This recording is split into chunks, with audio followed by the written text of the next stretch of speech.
at the University of Tasmania Institute for Marine and Antarctic Studies. We're going to talk to some scientists about the work they're doing to help preserve the kelp forest here.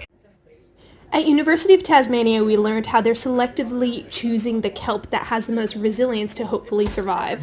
While at CSIRO, we got to see some other cool stuff. For example, this. Asparagopsis. Have you guys heard of it? It is the red seaweed, which if you feed to cows, it reduces their methane emissions. As you guys know, due to cows having 4 stomachs, they burp a lot and fart a little bit of methane too, and this is actually contributing a large amount to greenhouse gas emissions and climate change. So feeding them red seaweed like this can help minimize it. Woo for seaweed!